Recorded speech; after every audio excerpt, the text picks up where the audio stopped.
안녕하세요. 저는 솔루션 게이트에서 기술 쪽 총괄을 맡고 있고요.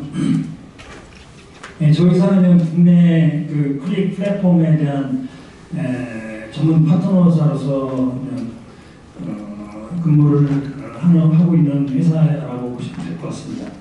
자, 오늘 발표는 디지털 트랜스포메이션을 통한 성공적인 고객 경험 사례를 하는데, 저희가 A사의 DSV 시스템, 그 DSV는 디시전 서포트 앤 비주얼라이제이션이라고 합니다.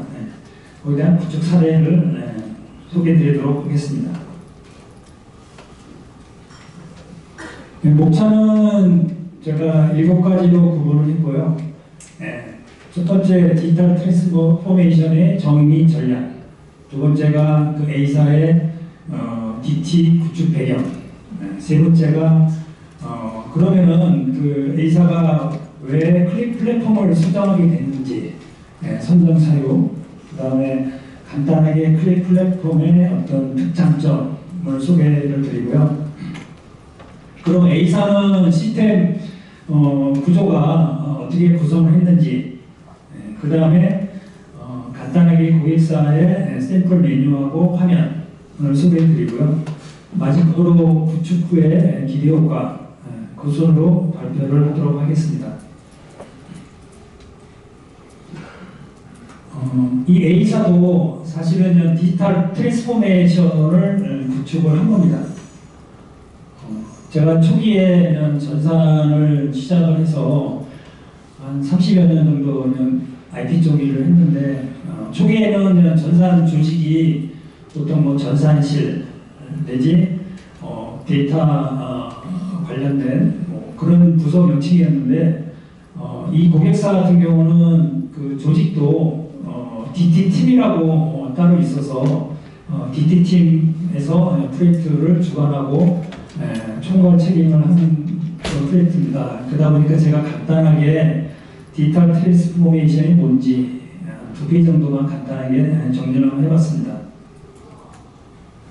여러분 혹시 그 디지털화하고 디지털 트랜스포메이션의 차이점에 대해서 혹시 아시나요? 그 디지털화가 사실은 디지털 트랜스포메이션의 전부는 아닙니다.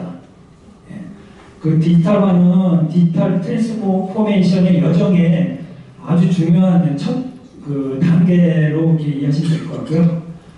그러다 보니까 디지털 트랜스포메이션은 훨씬 더 광범위하고, 그 다음에 조직에 아주 중요한 문화 변화를 가져오는 게 디지털 트랜스포메이션이다, 그렇게 설명드릴 수 있을 것 같습니다. 그 먼저 DT가 뭐냐를 간단하게 한번 읽어보도록 하겠습니다. 디지털 트랜스포메이션은 조직에서 비즈니스의 모든 영역에서 디지털 기술을 통합하기 위해 적용되는 어떤 프로세스다, 그렇게 정의를 할 수가 있게 되겠고요. 그러면 조직에서 고객에게 가치를 제공하는 그 방식을 근본적으로 변화를 시킵니다, DT는. 그리고 기업은 혁신적인 디지털 기술을 채택하여 가지고 다음에 변화하는 어떤 고객의 요구사항에 보다 효율적으로 대응하는 그런 할 수 있는 문화적 내지 운영적 변화를 가져오는 게 디지털 트랜스포메이션이다, 그렇게 설명드릴 수 있을 것 같고요. 첫 번째 디지털 트랜스포메이션 중요성을 3가지로 이렇게 정의를 할 수 있을 것 같아요. 첫 번째는 생산성 향상, 두 번째는 어떤 우리가 AI나 그런 인공지능을 이용해서 그런 다양한 경험을 할 수 있는 고객 경험을 개선하는 측면과, 마지막으로 우리가 디지털을 하기 위해서 우리가 그 운영비 하고 나서 운영비 절감, 이런 부분이 DT의 중요성이다, 그렇게 설명드릴 수 있을 것 같고요. 그러면 디지털 트랜스포메이션의 핵심 요소는 뭔가, 사실 모든 DT 전략이 진정한 효과를 거두기 위해서는 신기술 채택만으로는 사실 부족합니다.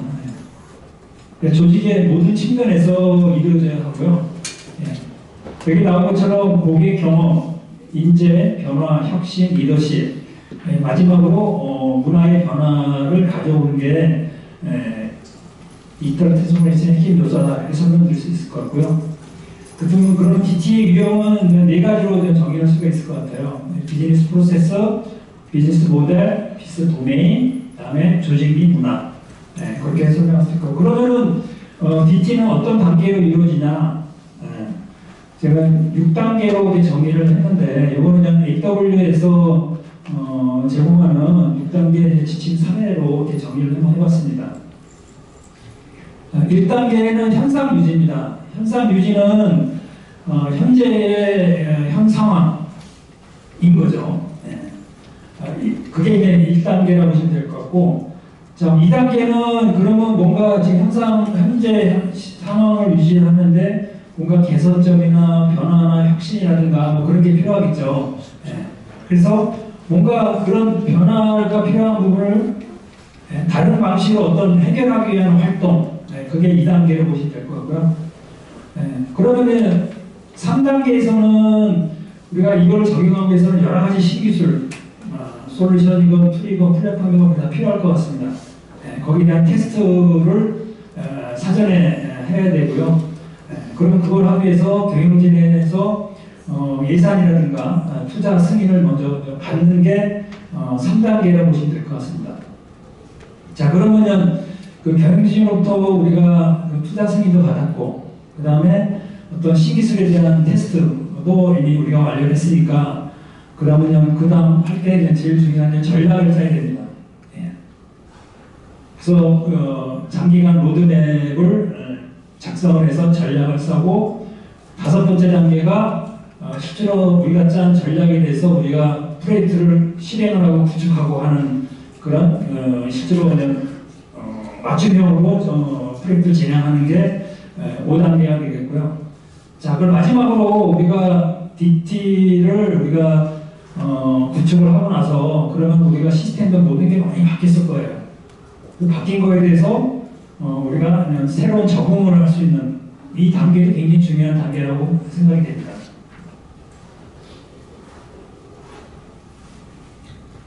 다음은 디지털 트랜스포메이션의 전략입니다.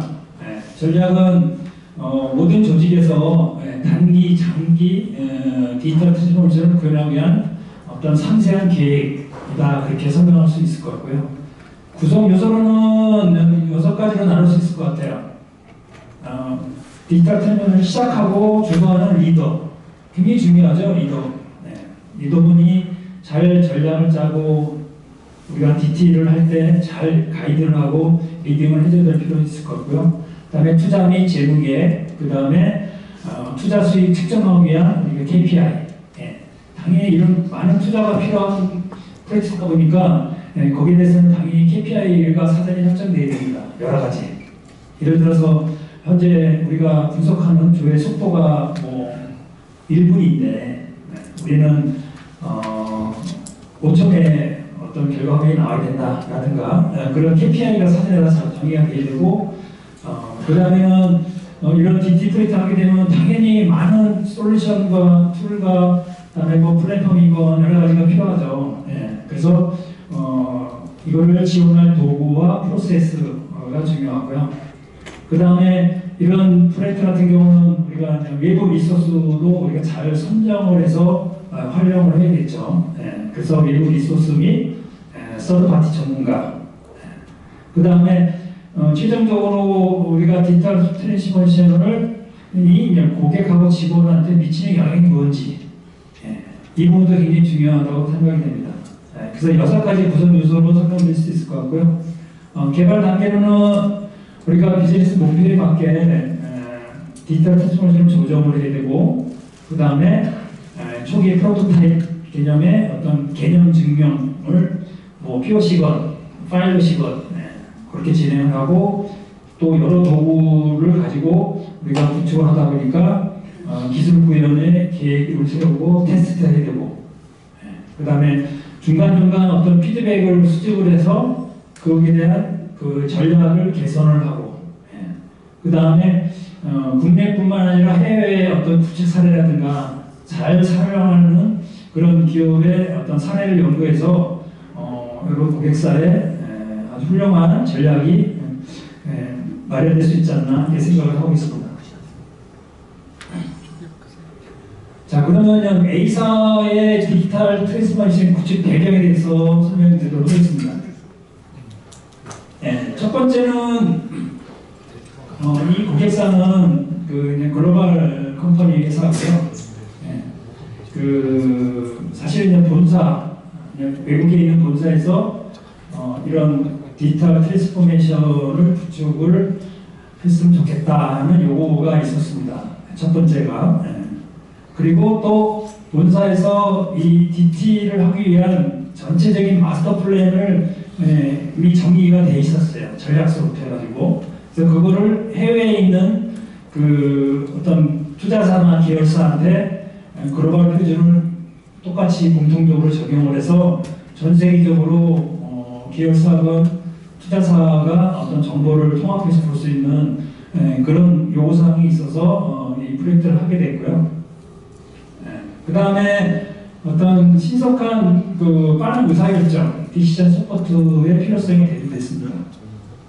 그 다음에 여기도 저희가 공장 쪽에 관련된 프로젝트를 했는데 공장 내에 한 시스템이 20개 이상이 많은 시스템을 사용하고 있는 그런 고객사였습니다. 그래서 여기도 마찬가지로 앞에 세션에도 나왔지만은 앞단의 데이터의 준비라든가 통합, 그다음에 클린징 여러 가지 좋은 말씀이 많았는데 여기도 데이터 웨어하우스를 해서 20개 시스템에 산재되어 있는 데이터를 통합을 하자 그런 얘기가 있었고요.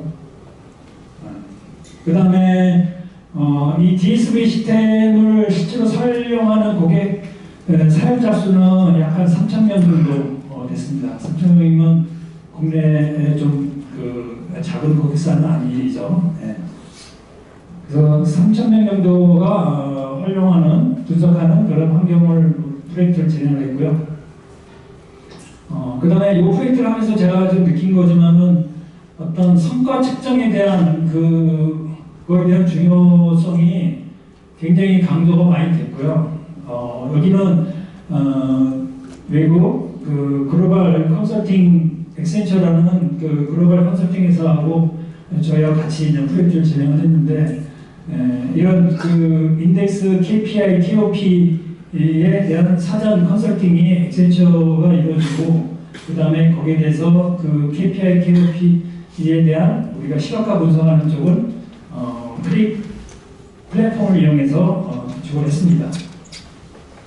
그러면 여기 잠깐 인덱스하고 KPI하고 KOP 차이점이 혹시 뭔지 아시는지 모르겠습니다. 많은 분이 아실 것 같은데 인덱스는 우리 크리센스의 화면에 오브젝에 보면은 우리가 KPI 오브젝이 있습니다. 지표만 딱 보이는 그거를 저희는 인덱스라고 그렇게 정의를 했고 그 다음에 KPI하고 KOP KPI는 워낙 많이 쓰는 용어이기 때문에 아실 거라고 생각이 되고요.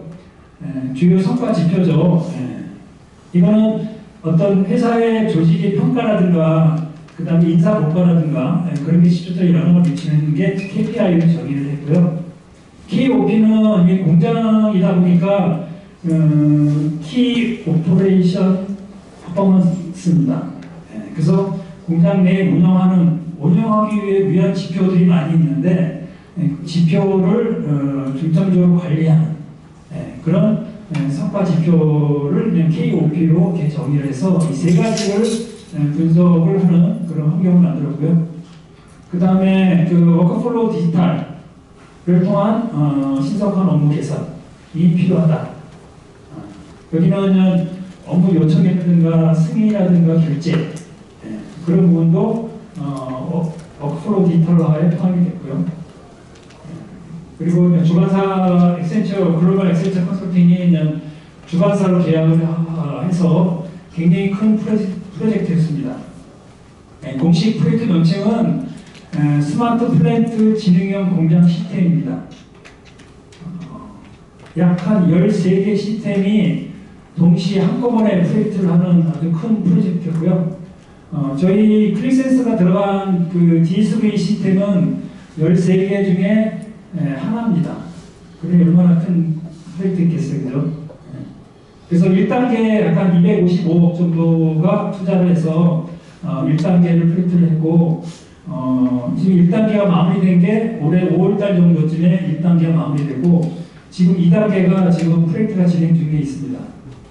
2단계는 1단계에 적용을 못한 부서라든가 조직이 워낙 크다 보니까 모든 조직을 다 못했고, 일부 그 중요한 부서라든가 그런 부분을 했고, 2단계에서는 그때 1단계 때 적용 못한 조직을 확대해서 하는 게 2단계 프로젝트가 현재 진행되고 있고, 3단계는 향후 신규 공장이 증설이 되면은 3단까지 해서 약간 앞으로도 한 4, 5년 정도 프로젝트가 예정이 되어 있습니다. 자, 그러면 클릭 플랫폼 선정 사유에 대해서 설명드리도록 하겠습니다. 약간 200개 정도의 어떤 기능 펑션과 비즈니스 펑션의 요구사항이 나와서 가장 적합하게 POC를 그때 그 당시에는 타 솔루션과 비교를 해서 저희 클릭 시각화 솔루션이 선정이 됐고요. 선정 사유로는 여러 가지가 있습니다. 가장 많이 적합하게 지원이 가능하고 진정한 엔터프라이즈 기반의 플랫폼이 클릭센스가 단연 월등하다, 그런 평가를 받았고요. 그 외에 인텔 DB 개발 없이도 센서가 가능하고, 그 다음에 엠프린팅이라든가 알라팅 기능을 활용해서 우리가 액션 인텔리전스를 구축을 하는 으로 저희가 선정이 됐고요. 여기 보면 액티브 인텔리전스라는 말이 나옵니다. 액티브란 말이 굉장히 제 개인적으로 생각하는 중요한 용어라고 생각해요. 과거에는 우리가 시각화나 BI 솔루션에 들어가면 우리가 조회 화면을 접속을 해서 봐야지만 알 수 있었는데, 지금은 그 액티브란 말은 사용자가 가만히 있어도 본인한테 알람이라든가 이메일이라든가 그거를 푸시 개념으로 전달해서 사용자가 어떤 그 인게이지를 벗어났을 때 바로 즉시 거기에 액션을 할 수 있는 그런 솔루션 환경이 클릭센스에서는 지원이 되고 있죠. 그래서 다만 분석과 기술 수준에 무관한 분석 환경. 기존에 있는 셀프 서비스 BI는 사실은 모든 다수의 사용자를 위한 어떤 셀프 서비스 분석 환경을 제공하지 못했습니다. 그렇지만은 저희 클릭 플랫폼은 클릭 어소시에이티브 엔진을 이용해가지고 누구나 제약 없이, 전문가의 개입 없이 직접 질의하고 화이트 그레이 분석도 하고, 그 다음에 인사이트 어드바이저를 통해서 질문도 하고, 그런 기능이 장점으로 반영이 돼서 선정이 됐고요.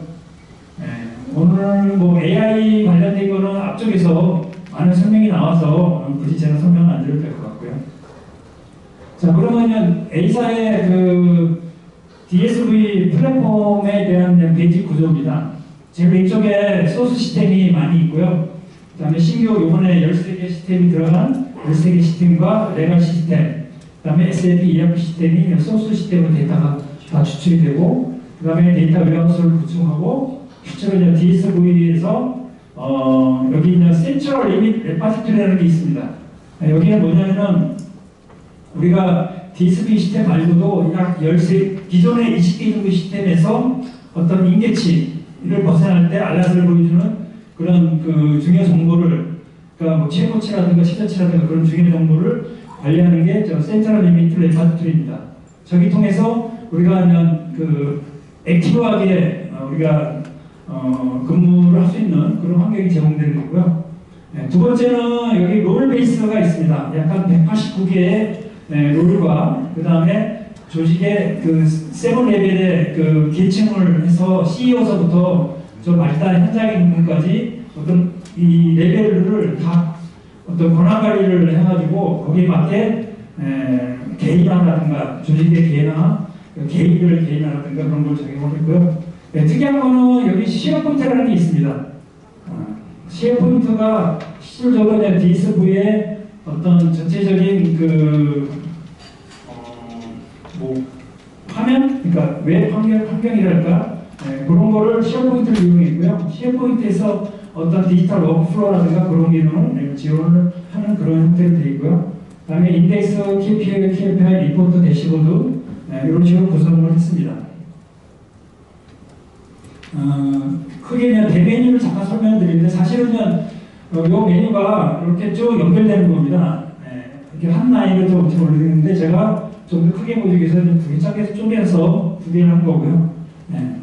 어버비부터 해가지고 기타 지원하면 해가지고 할 수 있고요. 네, 특이한 거는 우리가 아까 KPI, KOP 인덱스를 굉장히 많은 개수를 만들어서 우리가 시각화를 했는데, 거기에 대해서 우리가 즐겨찾기라든가 그 다음에 롤에 의해서 내가 필요한 KPI, KOP를만 볼 수 있게, 그렇게 해서 마이 대시보드에는 즐겨찾기하는 화면이 보일 수 있게 그렇게 됐고요. 저기 KPI, KOP 레파지토리 관리하는 면에서는 거기서 즐겨찾기 버튼을 이렇게 체크를 하면은 바로 마이 대시보드로 넘어오는 그런 구조로 되어 있고요. 그 다음에 뭐 멀티 랭귀지, 영어라든가 그 다음에 한글 두 가지 랭귀지로 했습니다. 그 다음에 기타 지원 화면에는 여러 가지가 있는데, 여기 매뉴얼 업로드 같은 경우는 현장에서 많은 엑셀을 사용하고 있는데, 그 엑셀을 우리가 DB화하는 그런 부분 메뉴가 되겠고요. 그 다음에 셀프 BI 메뉴도 이 기타 화면에 있습니다. 자, 시간이 좀 안 남아서 제가 좀 간단하게 넘어가도록 하겠습니다. 자, 요거는 그냥 간단한 메뉴 화면이 되겠고요. 구성 자체가 저 1번이 그냥 글로벌 필터입니다. 글로벌 필터에서 우리가 필터링 하면은 요 밑에 6개의 KPI, KOP 뿐만 아니라 저기 인덱스 2번까지 한꺼번에 다 적용하는 게 글로벌 필터고요. 각각의 우리 KPI, KOP의 일종의 우리 차트죠. 차트에 개별 필터를 적용할 수 있고, 특징은 우리가 로그인하면은 어떤 롤 베이스에 해가지고 롤을 적용이 되고, 그 다음에 센트럴 리밋 레파를 통해 가지고 우리가 실시간으로 알라팅을 할 수 있는.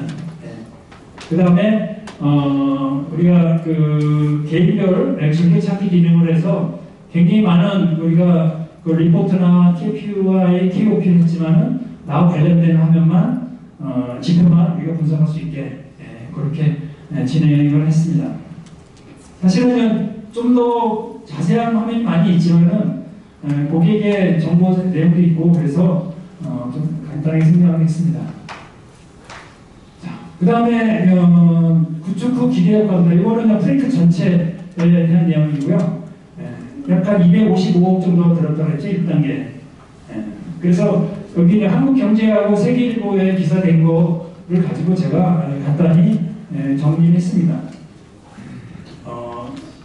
디지털 인공지능 기술을 기반으로 근무환경을 바꾸고 약 한 200억 정도의 경제적 결과도 있었다고 하고요. 그 다음에 어떤 공장 설비 운영 현황 상태라든가 성능을 실시간 진단을 하고, 그 다음에 안전, 작업자와 설비 안전. 여기는 드론 화면이 있는데, 과거에는 우리가 어떤 공장의 되게 높은 부분에 어떤 장애가 났을 때 사람이 올라가는 굉장히 위험이 많았대요. 근데 지금은 드론을 띄워가지고 그걸 체크하고 할 수 있는 그런 현상이 됐다고 보고요. 그 다음에 페이퍼레스 디지털화, 그 다음에 DSV의 개인화, 시각화 분석, 그렇게 전체적인 기대 효과를 낳는 그걸 설명드릴 수 있게 되겠고요. 마지막으로 우리 크릭 플랫폼에 들어간 DSV의 어떤 기대 효과는 뭐냐? 그래서 신속한 의사결정을 내릴 수 있게 됐다. 두 번째는 페이퍼레스 디지털을 통해서 구축을 했는데 관련된 솔루션이나 환경은 뭐냐? DB에 ETL에 크릭 센서가 들어갔고요.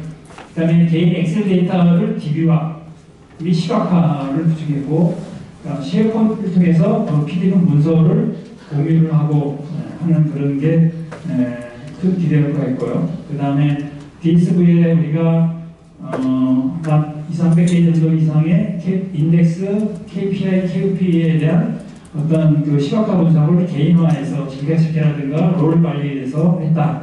클릭 센서와 쉐어폰트가 적용되어 있습니다.